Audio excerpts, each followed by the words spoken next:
I had been trying to shop a song before that moment for 6 or 7 years. People liked it but didn't know what to do with it, and that was Temptation. So Carlos Berrios, who I had met 6 years or so before that, had the cassette tape from the first time he met me, held on to it, called me one day when we had just completed the album, and he said, "Hey, there's a song that you played for me a long time ago. I want it for this album I'm working on." I said, "Absolutely not. If anyone's gonna do that song, it's me, and I have to hear it." Now, at that time, we weren't looking for any more songs. It was done, the album. So I go to his house, he plays it, and I know instantaneously because Carlos and I had that darkness in common. You know, the way he produces the music, there's something that we shared. It's a space and time that I can't explain.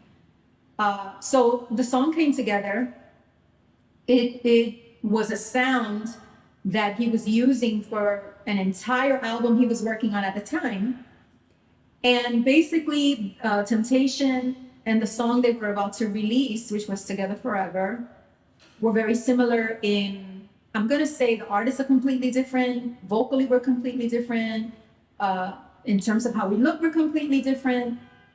But the drum pattern in Temptation was the drum pattern in the entire Lizette Melendez album. And so basically there was a deal made with their label and my label, which was, you can't release Corina's record. You have to hold it a few months. And I think it was a deal Sal Abatello made with Cuddy. And, you know, those people, one hand washes the other.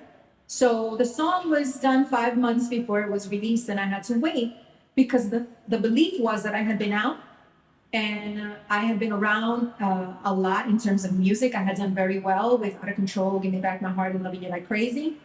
She wasn't as known as I was. And the fear was that my song would kind of cast a shadow on hers. So they wanted to give her an opportunity.